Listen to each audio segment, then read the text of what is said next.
सो hi everyone, कैसे हैं आप सभी लोग। आई होप कि आप सभी बहुत अच्छे होंगे और आप सभी की प्रिपरेशन काफ़ी अच्छी चल रही होगी। स्वागत है आपका वन स्टॉप एजुकेशन पोर्टल के इस सेशन में।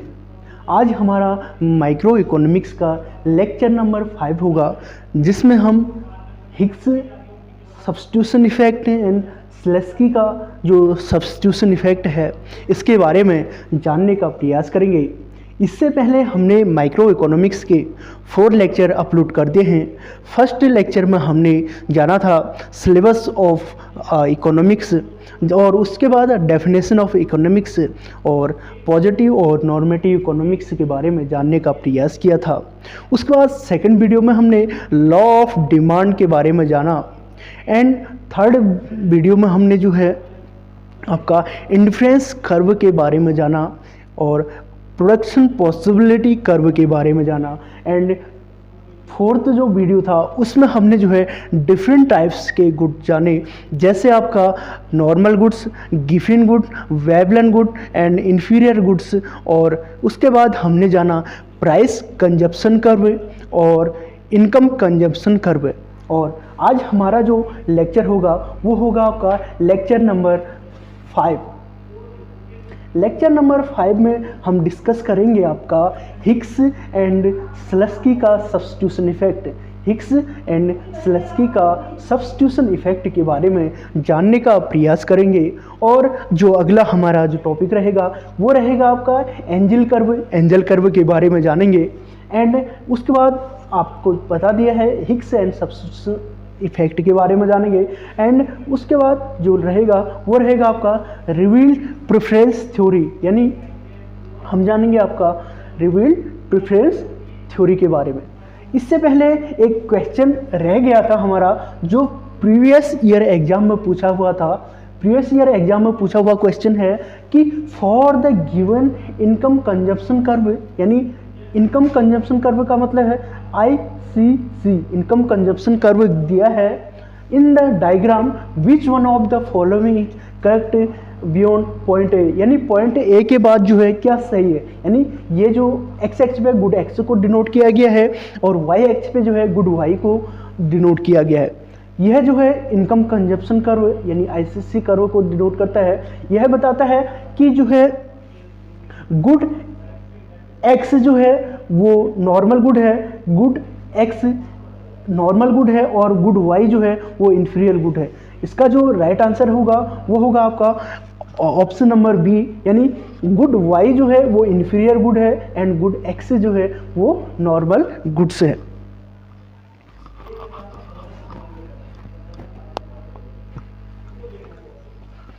उसके बाद नेक्स्ट आता है आपका, नेक्स्ट है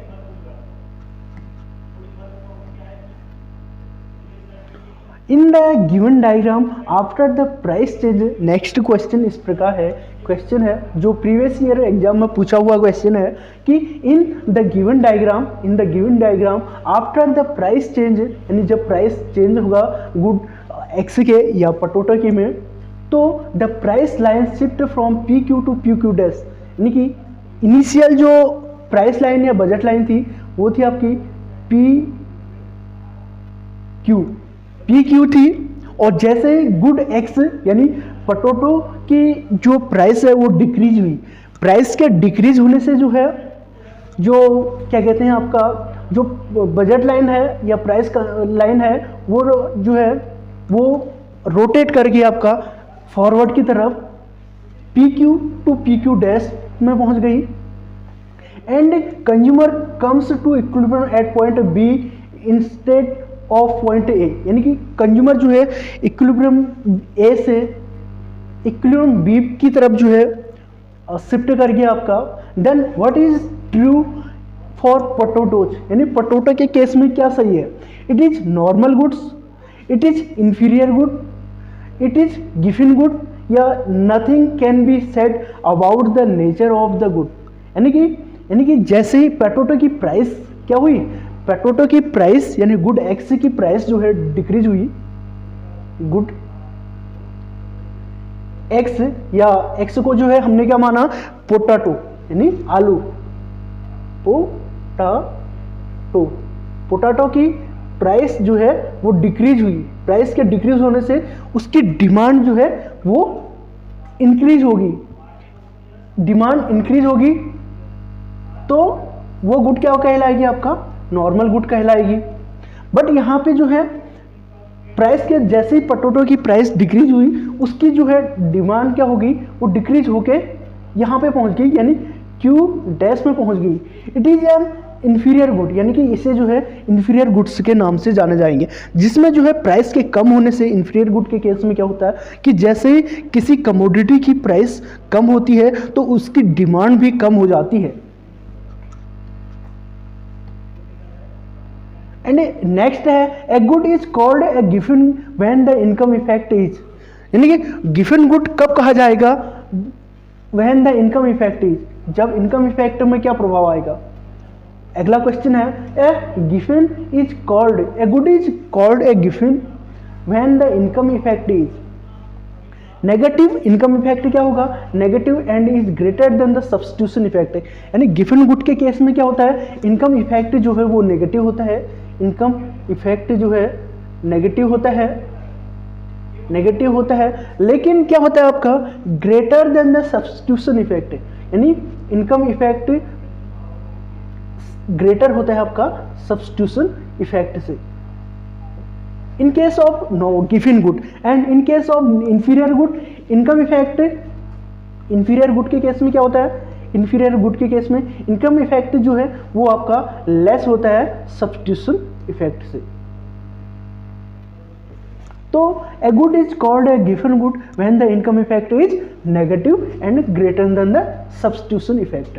इसका जो राइट आंसर होगा वो होगा ऑप्शन नंबर 4। तो अब बात करेंगे, अगला जो हमारा टॉपिक है वो है आपका angel curve. Angel curve analysis, यानी कि एंजल कर्व जो है हमें क्या बताता है इसके बारे में जानने का प्रयास करेंगे। तो समझते हैं एंजल कर्व के बारे में। एंजल कर्व इंट्रोडक्शन की अगर बात करें एंजल कर्व के, angel curve was developed by ornate angel इन 1896, यानी एंजल कर्व को अर्नेट एंजल के द्वारा डेवलप किया था इन 1821 टू 1896 द्वारा विकसित किया गया था।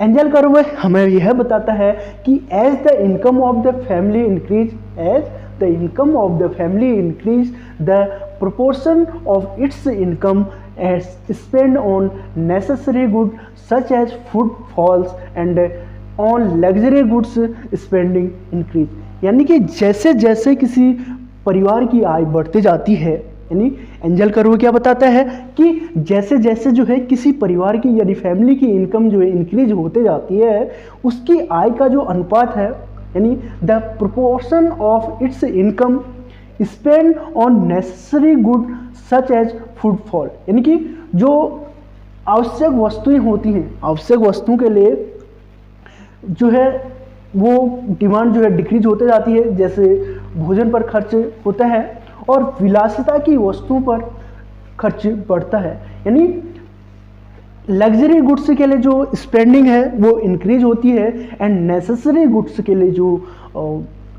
इनकम है वो डिक्रीज होते जाती है। उसके बाद नेक्स्ट आता है आपका slope of the angel curve, यानी ढाल एंजल कर्व का किस प्रकार का होता है। Engel curve drive from income consumption curve, यानी जो एंजल कर्व है वो ड्राइव किया जाता है आपका इनकम कंजप्शन कर्व से, यानी आय उपभोग वक्र से जो है एंजल कर्व को ड्राइव किया जाता है। Income consumption curve, slope of the angel curve, angel curve drive from income consumption curve, income consumption curve के द्वारा जो है ड्राइव किया जाता है। Engel curve for normal goods, यानी नॉर्मल गुड्स के केस में जो एंजल कर्व होता है वो अपवर्ड होता है, अपवर्ड स्लोप होता है। इन नॉर्मल गुड्स से Engel curve save in upward, सामान्य वस्तुओं के लिए जो है एंजल वक्र कैसा होता है, अपवर्ड स्लोप होता है। व्हेन कंज्यूमर की जो इनकम थी वो 200 थी, तो 200 में जो उसकी क्वांटिटी ऑफ डिमांड थी, कमोडिटी को जो परचेज कर रहा था वो Q1 के बराबर कर रहा था। जैसे ही कंज्यूमर की इनकम इंक्रीज होकर 300 हुई, इनकम के 300 होने से जो है उसकी जो क्वांटिटी ऑफ डिमांड है वो इंक्रीज हो गई, Q2 में चले गई। वैसे जैसे क्या कहते हैं कि कंज्यूमर की जो इनकम है वो और इंक्रीज हुई, इंक्रीज होकर 400 में पहुंच गई। 400 में जो है वो जो है quantity of normal demand of normal goods वो और इंक्रीज होगी, Q3 में पहुंच गया। इस प्रकार हम कह सकते हैं कि इन नॉर्मल गुड्स से Engel curve safe in upward, यानी नॉर्मल गुड्स के केस में जो एंजल कर्व होता है वो अपवर्ड स्लोप होता है, यानी इस प्रकार से होता है आपका एंजल कर्व। एंड नेक्स्ट आता है Engel curve in luxury good, यानी लग्जरी गुड के केस में जो है एंजल वक्र किस प्रकार का होगा। In luxury goods increase in spending is more the increase in income, यानी कि विलासिता की वस्तुओं की में खर्चे में वृद्धि आय में वृद्धि से अधिक होती है।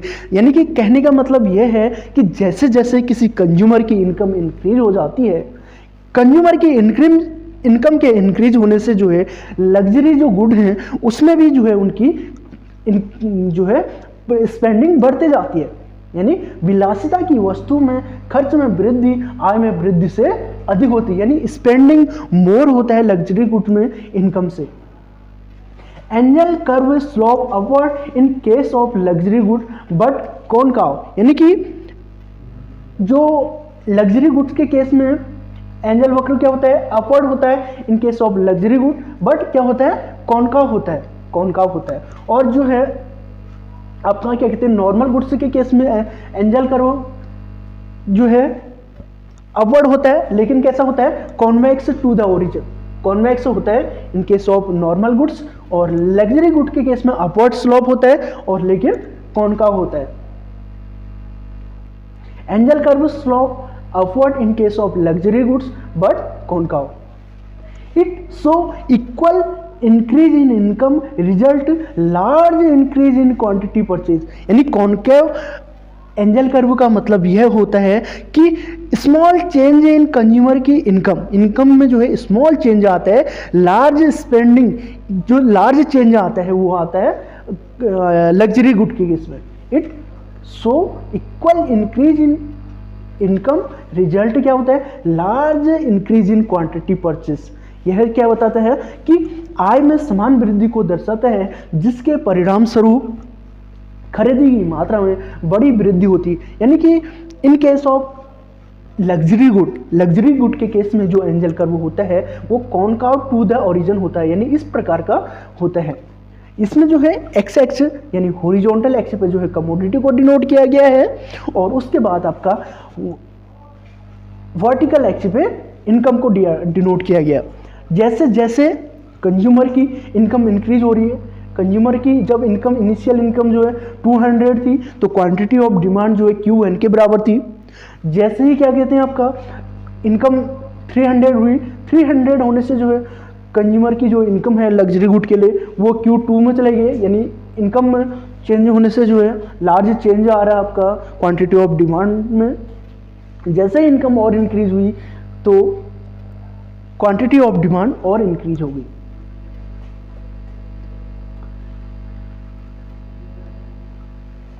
Engel curve in necessary good, हमने दो चीजें जानी। पहला angel curve in normal goods के केस में जो है एंजल कर्व जो है का जो स्लोप होता है वो अपवर्ड स्लोप होता है, और उसके बाद लग्जरी गुड के केस में जो है एंजल कर्व अपवर्ड स्लोप होता है बट जो है वो कॉनकाव होता है, यानी small change in consumer income large spending luxury goods होता है। उसके बाद थर्ड नंबर पे जो आता है वो आता है आपका angel curve in necessary good के केस में जो है एंजल कर्व किस प्रकार का होगा, नेसेसरी गुड के केस में जो है एंजल वक्र किस प्रकार होगा, यानी आवश्यक वस्तुओं के केस में जो है एंजल वक्र किस प्रकार का होगा। Engel curve in necessary good, these good are necessary for survive like food, यानी कि नेसेसरी गुड वो होते हैं जो भोजन की तरह जीवित रहने के लिए समान आवश्यक हैं, यानी कि जो हमें अपने सर्वाइव करने के लिए जो गुड होते हैं उन्हें जो है नेसेसरी गुड्स कहा जाता है। इन necessary good income elasticity of demand is less than unity, income elasticity of demand is less than unity होता है आपका नेसेसरी गुड के केस में। यानी कहने का मतलब यह है कि आपका इनकम इलास्टिसिटी, यानी इनकम इलास्टिसिटी जो होता है आपका लेस देन होता है 1 के बराबर, यानी कि large change in price and small change in quantity of demand आता है in case of necessary good.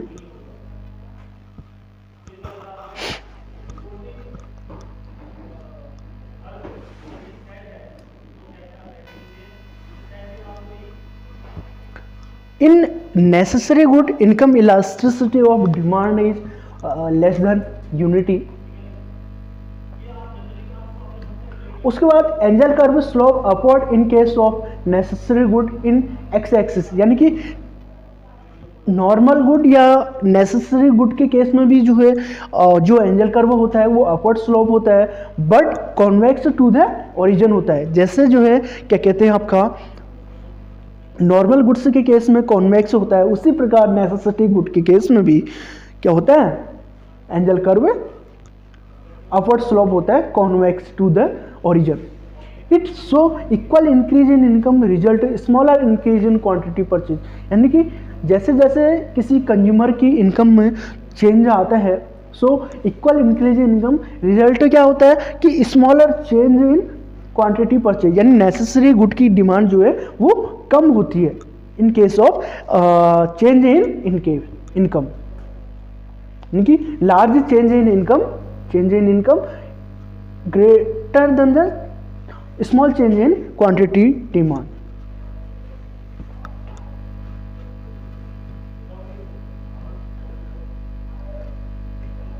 उसके बाद एंजल कर्व इन इंफीरियर गुड के केस में जो है एंजल कर्व का जो स्लोप होता है वो डाउनवर्ड होता है कॉनकाव टू द ओरिजिन। क्या होता है in case of inferior good consumption of the commodity decline as income increase. नहीं क्या होता है इंफीरियर गुड के केस में जैसे जैसे किसी कंज्यूमर की इनकम इंक्रीज होते जाती है वैसे इंफीरियर गुड की डिमांड जो है वो कम हो जाती है। In case of inferior good consumption of the commodity decline as income increase, यानी जैसे इनकम इंक्रीज होती है कमोडिटी की डिमांड डिक्रीज हो जाती है। Engel curve slope backward bending in case of inferior good. Angel curve किस प्रकार होता है बैकवर्ड बेंडिंग। पूछा जा सकता है क्वेश्चन कि इन case of inferior good angel curve का शेप किस प्रकार का होता है। एंजल कर्व का जो स्लोप होता है वो होता है आपका backward bending in case of inferior good. Angel curve is negative slope, यानी एंजल वक्र का जो ढाल होता है वो नेगेटिव स्लोप होता है। It show increase in income decrease in quantity demand, यानी कि जो एंजल कर्व का स्लोप होता है वो नेगेटिव होता है in case of inferior good. जैसे जैसे क्या होता है कि इंक्रीज इन इनकम में जो है इंक्रीज होता है तो क्वांटिटी डिमांड जो है वो डिक्रीज होते जाती है। आप देख सकते हैं जो है एक्स एक्स डायग्राम में एक्स एक्स पे कमोडिटी को दर्शाया गया है, इलस्ट्रेट किया गया है, एंड वाई एक्स पे जो है इनकम को इलस्ट्रेट किया गया है। व्हेन कंज्यूमर की इनकम जो है 200 थी, जैसे ही कंज्यूमर की इनकम जो है 200 थी तो जो इंफीरियर गुड्स की क्वांटिटी ऑफ डिमांड थी वो Q1 के बराबर थी। जैसे ही कंज्यूमर की इनकम इंक्रीज हो गई 300 हुई तो quantity of demand inferior good की वो कम होगी Q2 में चली गई और 400 में और कम होके Q3 पे चलेगी। इस प्रकार जो एंजल कर्व होता है इंफीरियर गुड का वो बैकवर्ड बेंडिंग डाउनवर्ड स्लोप होता है इस प्रकार से। ये जो एंजल कर्व है वो इस प्रकार से होता है। And angel curve in neutral good, और यानी कि तटस्थ वस्तु, न्यूट्रल गुड के केस में जो है एंजल कर्व का शेप किस प्रकार का होगा फिर? तो जो आपका न्यूट्रल गुड के केस में जो एंजल कर्व होता है, demand for neutral good are independent of income, यानी न्यूट्रल गुड या तटस्थ वस्तुओं की मांग जो है आय से क्या होती है? स्वतंत्र होती है, यानी इनकम इंक्रीज हो या डिक्रीज हो उस पर डिपेंड नहीं करती है तटस्थ वस्तु। Neutral good have substitution effect but not income effect, यानी तटस्थ वस्तुओं का क्या होता है? प्रतिस्थापन प्रभाव होता है, यानी neutral goods have substitution effect but not income effect, यानी उनके पास जो है इनकम इफेक्ट नहीं होती है न्यूट्रल गुड के पास, उसके पास क्या होती है? प्रतिस्थापन वस्तुएं होती है। Neutral goods have substitution effect but not income effect. Angel curve slope vertical in case of neutral good. पूछा जा सकता है कि इन केस ऑफ न्यूट्रल गुड जो एंजल कर्व का स्लोप होगा वो किस प्रकार का होगा? तो न्यूट्रल गुड्स के केस में जो एंजल कर्व का स्लोप होगा या जो कर्व एंजल कर्व होगा वो होगा आपका वर्टिकल एक्सिस, यानी कि कमोडिटी में कोई चेंज नहीं आएगा, यानी कमोडिटी में कोई चेंज नहीं आएगा जैसे जैसे कंज्यूमर की इनकम इंक्रीज होगी, यानी न्यूट्रल कह सकते हैं। न्यूट्रल यानी तटस्थ वस्तुएं, तटस्थ वस्तुओं का मतलब है कि चाहे कंज्यूमर की इनकम में कितना ही चेंज आ जाए लेकिन quantity of demand of neutral good वो कांस्टेंट रहेगी या सेम रहेगी, और उस केस में जो एंजल कर्व का जो स्लोप होगा वो होगा आपका vertical. It's so income level very but demand for commodity will be constant, यानी ये क्या शो करता है? Income level very, income level very कर सकता है या बढ़ सकता है, इंक्रीज हो सकता है, डिक्रीज हो सकता है, but demand for commodity will be constant, यानी यह दर्शाता है कि आय के स्तर में भिन्नता है लेकिन वस्तु की जो मांग है वो क्या है? स्थिर है, यानी कांस्टेंट है। एंड नेक्स्ट आते हैं आपका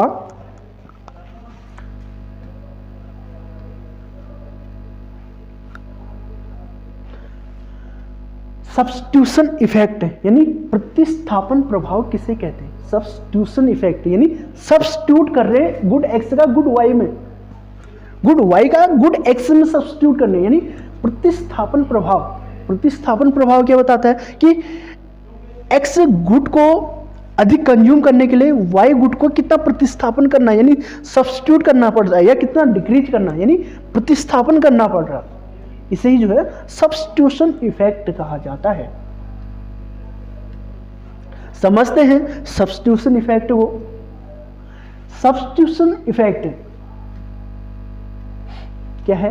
प्रतिस्थापन प्रभाव, प्रतिस्थापन प्रभाव या substitution effect. Substitution effect mean the change in the quantity purchase of a good as consequences of change in its relative price alone, यानी substitution effect means the change in the quantity purchase of a good as consequences of change in its relative price alone, यानी प्रतिस्थापन प्रभाव का अर्थ यह है कि किसी वस्तु की खरीदी गई मात्रा में परिवर्तन केवल उसके सापेक्ष मूल्य में परिवर्तन के परिणाम स्वरूप होता है, यानी substitution effect mean the change in the quantity purchase of a good as consequences of change in its relative price alone. Real income or level of satisfaction remaining constant, यानी वास्तविक आय या संतुष्टि का स्तर जो है उस केस में क्या होता है? कांस्टेंट होता है। रियल इनकम और level of satisfaction remaining constant.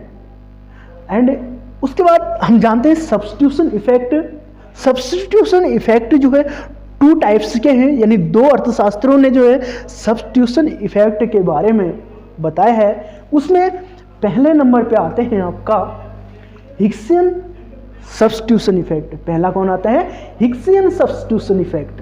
And second number पे जो आता है वो आते हैं आपके Slutsky substitution effect. Substitution effect की अगर जहाँ पे बात करेंगे वहाँ पे टू इकोनॉमिक्स को लेंगे, एक तो Higgs substitution effect and second आएंगे आपका Slutsky substitution effect.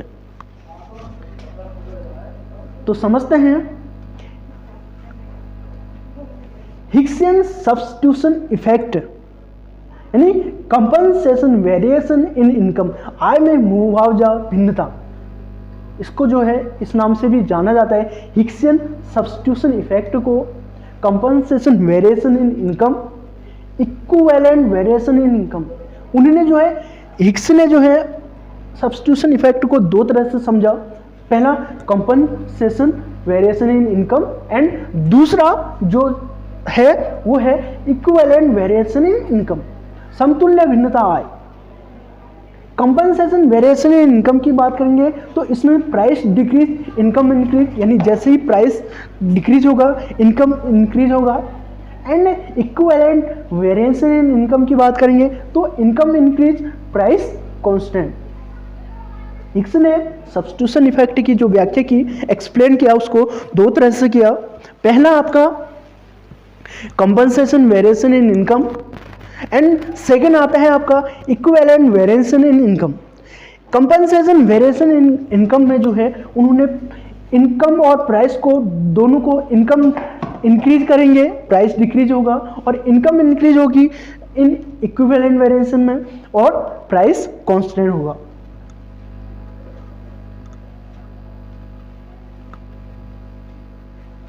हिग्सियन substitution effect समझते हैं। हिग्स का जो सब्स्टिट्यूशन इफेक्ट है वो क्या बताता है?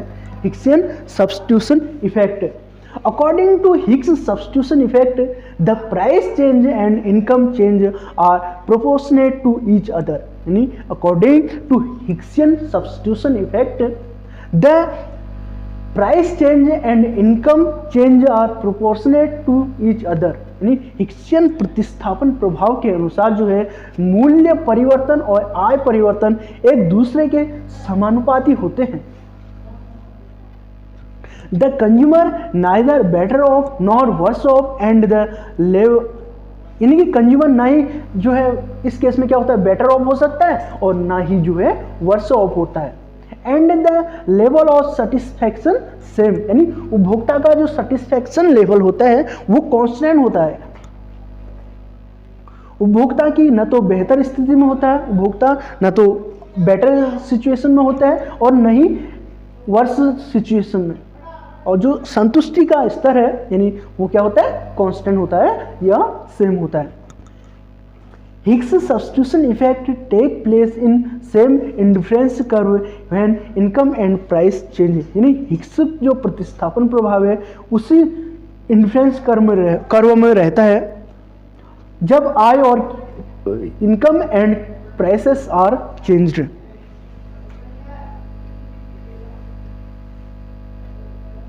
And the substitution effect is always negative, यानी कि हिग्सियन सब्स्टिट्यूशन इफेक्ट जो है वो क्या रहता है always negative. The substitution effect is always negative, substitution effect जो है क्या रहता है आपका हमेशा नेगेटिव में रहता है। प्रतिस्थापन प्रभाव नकारात्मक होता है। The negative substitution effect implies the relative price of a commodity and its demand always change in opposite direction, यानी the negative substitution effect imply करता है आपका that the relative price of a commodity and its demand always change in opposite direction, यानी नकारात्मक जो प्रतिस्थापन प्रभाव है का तात्पर्य है कि किसी वस्तु की सापेक्ष कीमत और उसकी मांग हमेशा विपरीत दिशा में जो है वर्क करती है। नेगेटिव सब्स्टिट्यूशन इफेक्ट का मतलब क्या होता है?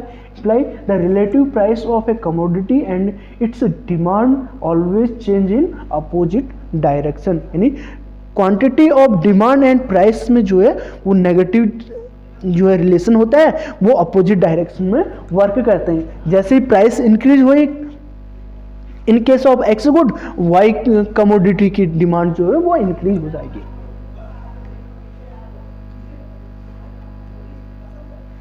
कंपनसेशन वेरिएशन इन इनकम, यानी कंपनसेशन आय में क्षतिपूरक परिवर्तन, यानी compensation variation in income, it is change, इसे जो है ब्रेकिंग ऑफ प्राइस इफेक्ट के नाम से भी जाना जाता है। हमने जाना क्या, कंपनसेशन वेरिएशन इनकम, यानी जो हिस्स का सब्स्टिट्यूशन इफेक्ट है वो उसके 3 पार्ट हैं, 2 पार्ट हैं। कौन कौन से, एक compensation variation income in income, यानी आय में मुआवजा भिन्नता या आय में क्षतिपूरक भिन्नता जिसे कहते हैं, and equivalent variation in income दूसरा है। और कंपनसेशन वेरिएशन इन इनकम कब होता है, जब प्राइस डिक्रीज होगा इनकम इंक्रीज होंगे, और इक्विवेलेंट वेरिएशन इन इनकम यानी जो है इनकम इंक्रीज होगा, प्राइस जो है वो कांस्टेंट होंगे, इनकम इंक्रीज जो है प्राइस कांस्टेंट होंगे। तो समझते हैं कंपनसेशन वेरिएशन इन इनकम, यानी आय में क्षतिपूरक परिवर्तन, इसे जो है ब्रेकिंग ऑफ प्राइस इफेक्ट के नाम से भी जाना जाता है। It also known as breaking of price effect, it also known as क्या, ब्रेकिंग ऑफ प्राइस इफेक्ट।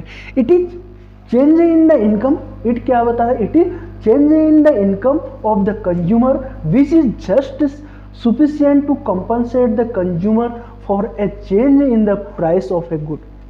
नहीं, यह जो है कंपनसेशन वेरिएशन इन इनकम या ब्रेकिंग ऑफ प्राइस इफेक्ट बताता है कि आय में परिवर्तन है जो उपभोक्ता को वस्तु की कीमत में परिवर्तन के लिए क्षतिपूर्ति करने के लिए पर्याप्त है।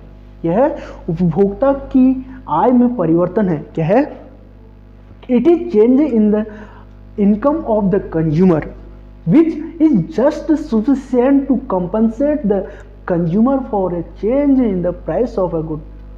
उपभोक्ता की आय में परिवर्तन है जो उपभोक्ता को वस्तु की कीमत में परिवर्तन के लिए क्षतिपूर्ति करने के लिए पर्याप्त है, क्षतिपूर्ति करने के लिए जो है पर्याप्त है। Consumer is neither better off not worse off than before, यानी उपभोक्ता पहले से न तो बेहतर है और नहीं बदतर होता है। यानी कंपनसेशन वेरिएशन में जो है कंज्यूमर ना तो बेटर सिचुएशन में होता है ना ही वर्स सिचुएशन में होता है, यानी जैसी स्थिति जो है पहले थी उसी प्रकार का होता है आपका consumer. When there is reduction in the price of the good, then the real income of the consumer would be increased। क्या है कि when there is reduction in the price of the good, then the real income of the consumer would be increased। यानी जब क्या होता है, वस्तु की कीमत में कमी होती है, वस्तु की कीमत में कमी होती है तो उपभोक्ता की वास्तविक आय में वृद्धि होती है। उपभोक्ता की वास्तविक आय में क्या होती है, वृद्धि होती है, यानी परचेसिंग पावर ऑफ मनी क्या होती है, वो इंक्रीज होती है जैसे किसी कमोडिटी की प्राइस डिक्रीज होती है। इस प्रकार कंपनसेशन वेरिएशन इन इनकम को ब्रेकिंग ऑफ प्राइस इफेक्ट के नाम से भी जाना जाता है। यह बताता है कि आय में परिवर्तन है जो उपभोक्ता को वस्तु की कीमत में परिवर्तन के लिए क्षतिपूर्ति करने के लिए पर्याप्त है। कंज्यूमर जो है इसमें ना तो बेटर स्थिति में होता है और not worse off than before. यह है compensation variation in income. And next he will attain new equilibrium at higher indifference curve, higher satisfaction.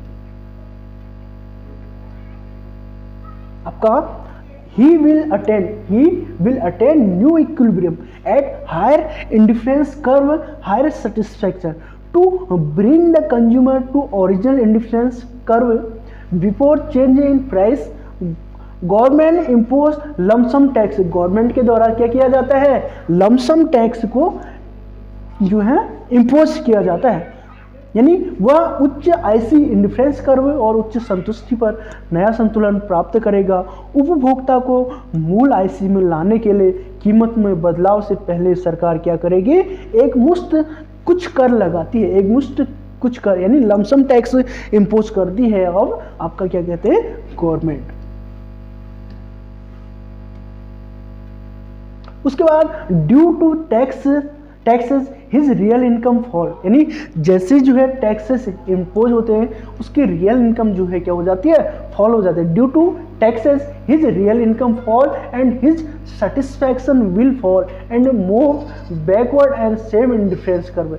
जैसे ही जो है गवर्नमेंट क्या करती है आय में क्षतिपूरक परिवर्तन लाने के लिए जो है गवर्नमेंट लमसम टैक्स को इम्पोज करती है और वो क्या करता है उसकी जो रियल इनकम होगी, रियल इनकम का मतलब क्या होता है परचेसिंग पावर ऑफ मनी जो है वो डिक्रीज हो जाती है और उसके बाद आपका क्या कहते हैं satisfaction will fall and move करता है आपका backward on same indifference curve, वो सेम इंडिफरेंस कर्व पे जो है मूव कर जाता है।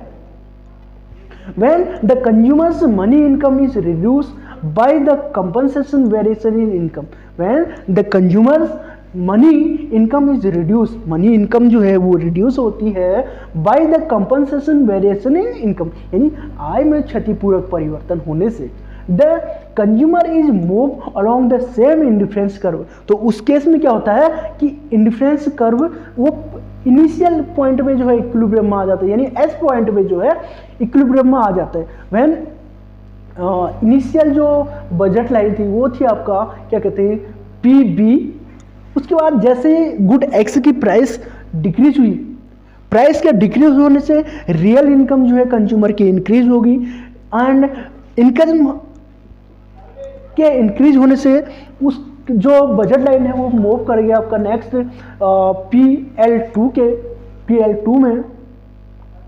PL2 में और इंडिफरेंस कर्व यानी वो नेक्स्ट लेवल में सेटिस्फैक्शन को मिलेगा उसको, यानी यहाँ पे जो है इक्विलिब्रियम पॉइंट बना रहा है। इस केस में जो M और K है ये दर्शाता है आपका सब्स्टिट्यूशन इफेक्ट को और उसके बाद K और N जो है ये दर्शाता है आपका इनकम इफेक्ट को। अगर बात करते हैं टोटल इफेक्ट की, total effect equal to substitution effect plus income effect.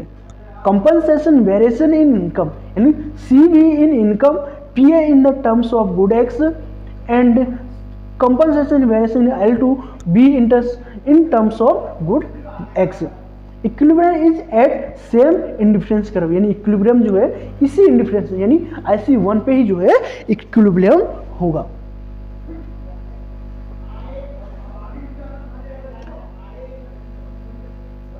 Price effect MN यानी आपको जो M और N है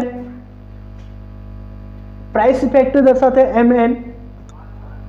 प्राइस इफेक्ट सब्स्टिट्यूशन इफेक्ट जो है वो M के, ये जो यहाँ से यहाँ तक है ये जो है आपको क्या कहते हैं सब्स्टिट्यूशन इफेक्ट को डिनोट करता है और इनकम इफेक्ट जो है वो दर्शाता है आपका K से N के बीच, ये जो है इनकम इफेक्ट को और सब्स्टिट्यूशन इफेक्ट जो है M और K डिनोट करता है।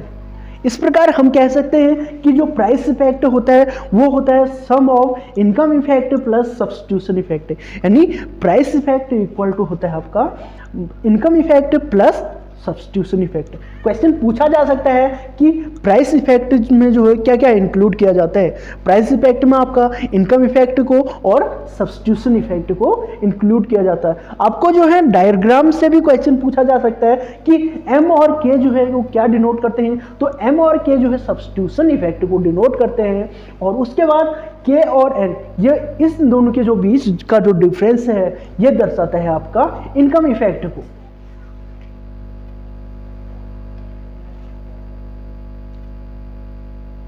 उसके बाद इक्विवेलेंट वेरिएशन इन इनकम, इससे पहले हमने जो है कंपनसेशन वेरिएशन इन इनकम के बारे में जाना।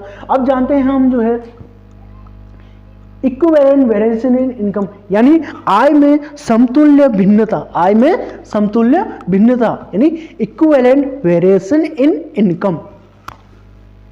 The increase in the income of the consumer but price remain the same, इसमें क्या होता है कि price remain the same। The increase in the income of the consumer but price remain same यानी equivalent variation in income। Income में जैसे ही change होगा but price constant होगा। और कंपनसेशन वेरिएशन इन इनकम में जैसे ही इनकम इंक्रीज हो रही थी, इनकम के इंक्रीज होने प्राइस ऑफ गुड एक्स या गुड वाई की डिक्रीज हो रही थी और रियल मनी जो है परचेसिंग पावर वो इंक्रीज हो रहा था। ठीक है, तो the equivalent variation in income, the increase in the income of the consumer but price remains the same, so as to enable him to move to a higher subsequent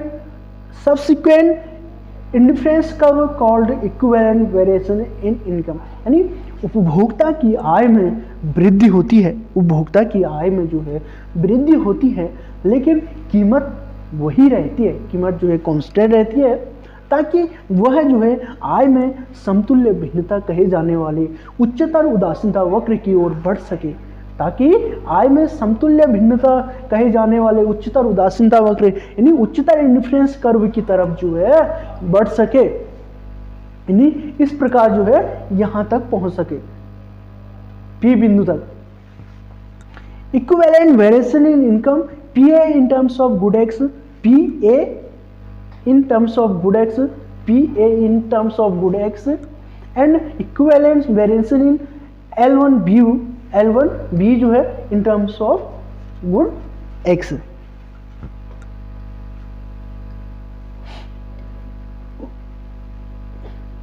उसके बाद आप देख सकते हैं इसमें भी जो है प्राइस इफेक्ट MN जो है वो प्राइस इफेक्ट को डिनोट करता है in case of equivalent variation in income. MN ये जो है क्या दर्शाता है आपका इक्विवेलेंट वेरिएशन M और N, और जो है आपका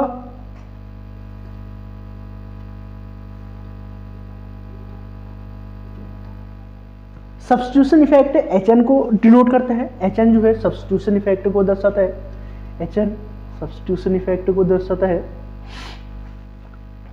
H और N जो है सब्स्टिट्यूशन इफेक्ट, और प्राइस इफेक्ट इक्वल तो होता है आपका income effect plus substitution effect.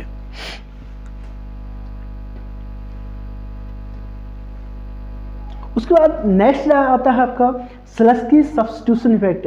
इससे पहले हमने हिक्सियन सब्स्टिट्यूशन इफेक्ट जाना। हिक्सियन सब्स्टिट्यूशन इफेक्ट में जो है हमने क्या कहते हैं आपका equivalent variation in income and compensation variation in income के बारे में जाना। और इसके बाद जो दूसरे नंबर पे आज जो प्रतिस्थापन प्रभाव आता है वो आता है आपका स्लस्की सब्स्टिट्यूशन इफेक्ट। दूसरे नंबर पे क्या आता है स्लस्की का substitution effect, Slutsky substitution effect. दूसरे नंबर पे स्लस्की का प्रतिस्थापन प्रभाव या Slutsky substitution effect. In Slutsky substitution effect, income is reduced or increased not by the compensation variation but by the cost difference। यानी स्लस्की का जो प्रतिस्थापन प्रभाव है आय को क्षतिपूर्ति भिन्नता से नहीं बल्कि कॉस्ट डिफरेंस से बढ़ाया जा सकता है। यानी स्लस्की का जो सब्स्टिट्यूशन इफेक्ट है वो किससे दर्शाता है इनकम इज रिड्यूस्ड और increased not by the compensation variation but by the income is reduced or increased not by the compensation। यानी आय में जो है क्षतिपूरक परिवर्तन से नहीं बल्कि कॉस्ट डिफरेंस से जो है चेंज किया जा सकता है करता है in case of substitution effect. उसमें क्या किया जा रहा था, क्या कहते हैं जैसे ही प्राइस इंक्रीज हो रहे थे, प्राइस के इंक्रीज होने से जो है कंज्यूमर की जो रियल इनकम है वो डिक्रीज हो रही थी, कंज्यूमर की इनकम जो है डिक्रीज हो रही थी, और तो उसमें जो है प्राइस और इनकम में डिफरेंट यानी equivalent variation in income and compensation variation in income के बारे में। और इसमें कॉस्ट डिफरेंस मेथड से जो है अंतर से इनकम को घटाया बढ़ाया जा सकता है। The income is changed by the difference between the cost of the amount of good X। The income is changed by the difference between the cost of the amount of good X purchased at the old price and the cost of the same quantity of X at the new price। यानी पुरानी कीमत पर खरीदी गए अच्छे X की राशि good x की राशि की लागत और नई कीमत पर गुड एक्स की समान मात्रा की लागत को बीच से अंतर आय में बदला जा सकता है। The income is changed by the difference between the cost of the amount of good x purchase at the old price and the cost of the same quantity of x at the new price. Income is change by the cost different method, यानी कि जो स्लेस्की का substitution effect है उसमें cost difference method को income को change करने के लिए यूज किया गया है। पूछा जा सकता है कि कॉस्ट डिफरेंस मेथड जो है कौन से प्रभाव में या कौन से सब्स्टिट्यूशन इफेक्ट में यूज किया गया था। तो income is change by the cost difference method, ये जो है स्लेस्की का सब्स्टिट्यूशन इफेक्ट में जो है यूज किया गया है। Slutsky method to find out cost different method, यानी स्लेस्की का जो मेथड है फाइंड आउट करता है आपका क्या कॉस्ट डिफरेंस मेथड, यानी कि स्लेस्की के जो सब्स्टिट्यूशन इफेक्ट है इसको also known as a cost different method. Slutsky का जो मेथड है कॉस्ट डिफरेंट मेथड के नाम से भी जाना जाता है, यानी लागत अंतर से आय में परिवर्तन होता है। लागत अंतर से क्या होता है, आय में परिवर्तन होता है। And Slutsky method to find out cost difference difference method. उसके बाद P(x1) Q(x1) यानी price of x1 commodity quantity of x1 commodity minus P(x2) price of x2 commodity quantity of x2 commodity equal to delta Px, यानी प्राइस में कितना change आ रखा है और उसके बाद जो है क्वांटिटी ऑफ x में कितना चेंज आएगा। लागत अंतर विधि P स्लेस्की का जो सब्स्टिट्यूशन इफेक्ट है उसका जो फॉर्मूला है वो क्या है, P(x1) quantity of x1 commodity minus price of x2 commodity, price of x2 commodity and quantity of x2 commodity equal to delta Px, यानी price of x commodity change in quantity of x change. इसको देना बताता है आपका स्लेस्की का cost difference method.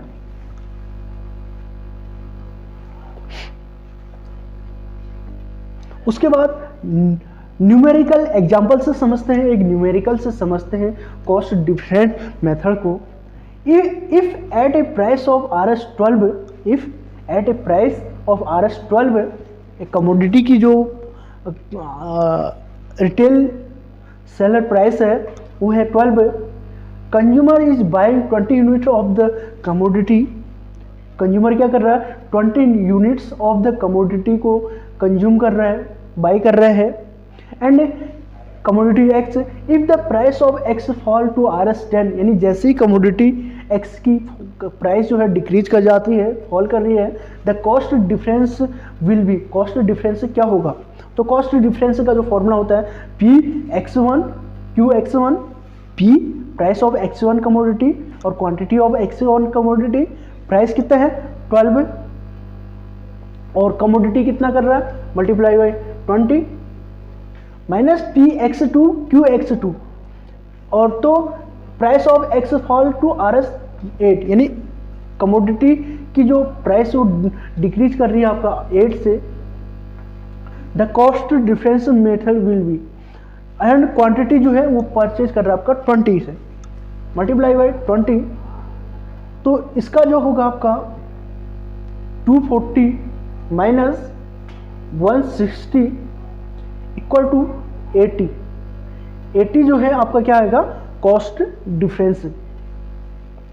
स्लेस्की substitution effect must always be negative, यानी Slutsky का जो प्रतिस्थापन प्रभाव है हमेशा नकारात्मक होना चाहिए। Slutsky substitution effect must always be negative.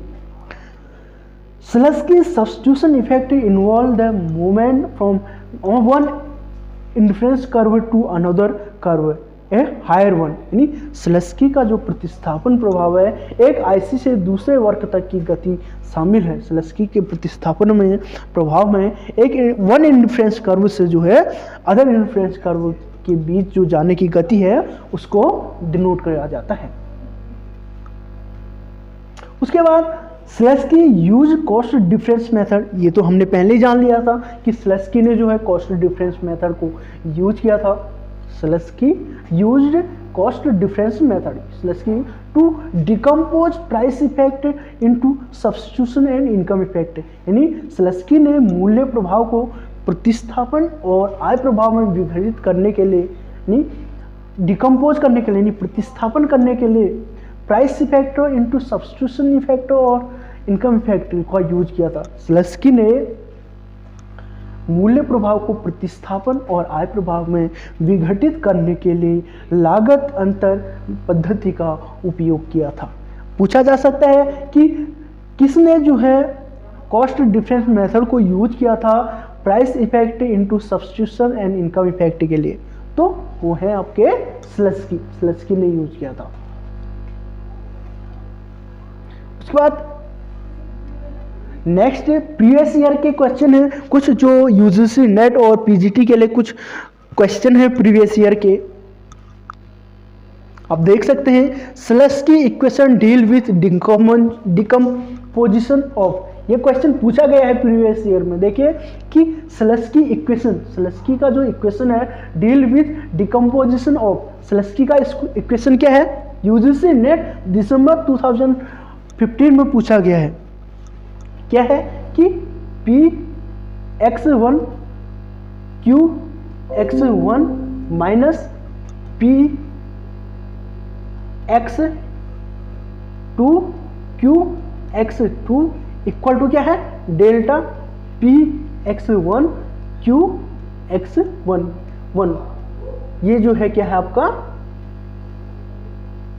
ये है आपका स्लेस्की का इक्वेशन।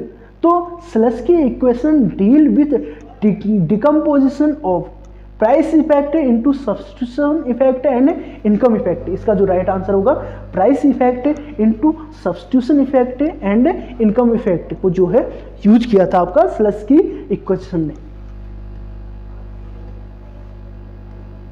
उसके बाद अगला जो क्वेश्चन आया था यूजीसी नेट 2021 का क्वेश्चन है, इसको जो है ये क्वेश्चन है कि arrange the following concept of consumer behaviour in chronological order, यानी कि अरेंज करिए द फॉलोइंग कॉन्सेप्ट को कंज्यूमर बिहेवियर, यानी जो उपभोक्ता के व्यवहार सिद्धांत में से संबंधित है। ठीक है, पहला है आपका law of diminishing marginal utility, यानी law of diminishing marginal utility का कॉन्सेप्ट कब आया था, लॉ ऑफ डिमांड का कॉन्सेप्ट कब आया था, रिवील प्रेफरेंस एनालिसिस कब आया था, उसके बाद इंडिफरेंस कर्व एनालिसिस का कब आया था।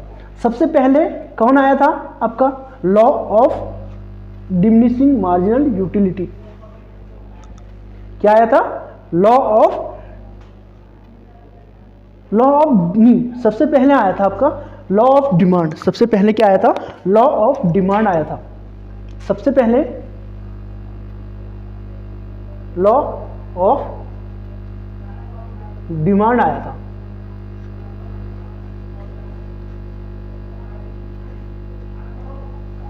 सबसे पहले लॉ ऑफ डिमांड आया था, फर्स्ट लॉ ऑफ डिमांड होगा। उसके बाद दूसरा जो है law of diminishing marginal utility, दूसरा जो कॉन्सेप्ट आया था law of diminishing marginal utility, law of diminishing marginal utility, diminishing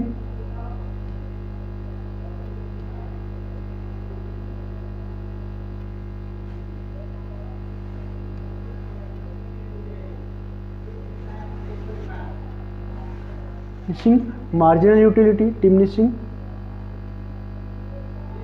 दूसरा जो है डिमिनिशिंग मार्जिनल यूटिलिटी आया था, यूटिलिटी। उसके बाद थर्ड नंबर पे आया था आपका तीसरा जो कॉन्सेप्ट आया था वो आया था आपका इंडिफरेंस कर्व एनालिसिस, जो हमने पढ़ लिया है, indifference curve analysis.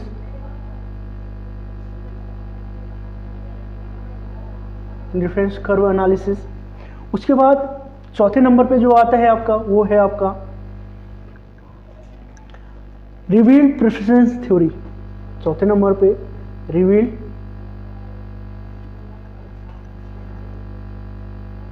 Preference theory, revealed preference theory, preference theory. ठीक है, इसका जो राइट आंसर होगा वो होगा आपका ऑप्शन नंबर 4 राइट आंसर। पहला लॉ ऑफ डिमांड आया था, एंड उसके बाद दूसरा law of diminishing marginal utility आया था, दूसरा पहला दूसरा। उसके बाद तीसरा आया था आपका इंडिफरेंस कर्व, ये तीसरा हो गया। उसके बाद चौथा हो गया आपका ये रिवील्ड प्रेफरेंस एनालिसिस। क्वेश्चन पूछा गया था। उसके बाद है अगला जो है the so called law of diminishing marginal utility was first formulated by Hermann Gossen. यानी कि जो क्वेश्चन है अगला, द सो कॉल्ड यानी law of diminishing marginal utility, law of diminishing marginal utility was first formulated, यानी जो first formulate किया गया था आपका law of diminishing marginal utility को, वो किया था आपका गोसेन ने 1854 में। इसे जो है गोसेन का फर्स्ट लॉ भी कहा जाता है। एंड सेकंड है आपका the famous law of demand, the law of demand was first stated by Charles Davenant. यानी चार्ल्स डेवेनेंट ने जो है लॉ ऑफ डिमांड का कॉन्सेप्ट दिया था सबसे पहले 1656 से 1714 में। However, there were instances of its understanding and use much earlier when George king, उसके बाद पहला चार्ल्स डेवेनेंट, फिर उसके बाद जॉर्ज किंग ने, उसके बाद अल्फ्रेड मार्शल ने जो लॉ ऑफ डिमांड का जो कॉन्सेप्ट दिया था वो दिया था आपका कब 1890 में। उसके बाद थर्ड है आपका revealed preference theory offered by the American economist Paul Anthony Samuelson. यानी रिवील्ड प्रेफरेंस एनालिसिस जो दिया था वो पॉल सैमुअल्सन ने दिया था। उनका जो पूरा नाम था Paul Anthony Samuelson in 1938। Paul Anthony Samuelson ने जो है कॉन्सेप्ट दिया था आपका 1938 में। States that consumer behaviour if there income and the items price are held constant is the best indicator of the preference, best indicator of their preference। उसके बाद fourth है the theory of indifference curve, theory of indifference curve. Theory of indifference curve was developed by, किसने develop किया था आपका Edgeworth ने, FY। Theory of indifference curve को जो डेवलप किया था वो एजवर्थ ने किया था।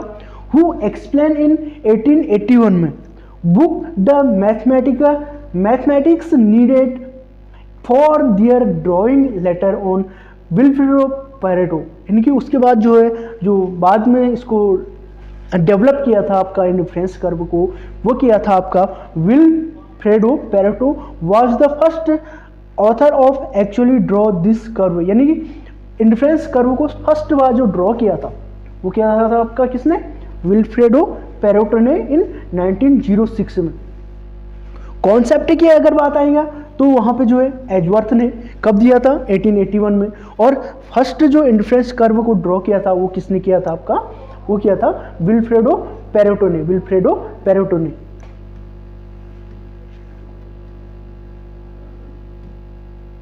रिवील्ड प्रेफरेंस थ्योरी जो है वो दो कॉन्सेप्ट पे बेस्ड है। रिवील्ड प्रेफरेंस थ्योरी जो है दो कॉन्सेप्ट पे बेस्ड है आपका। पहला स्ट्रॉन्ग ऑर्डरिंग एंड दूसरा weak ordering. Revealed preference theory Paul Samuelson ने दिया था, कब दिया था 1938 में, 1938 में दिया था रिवील्ड प्रेफरेंस थ्योरी। कब दिया था 1938 में। देखो revealed preference a theory offered by American economist Paul Antony Samuelson in 1938। ये जो है रिवील्ड प्रेफरेंस थ्योरी जो बेस्ड है आपका दो कॉन्सेप्ट पे बेस्ड है।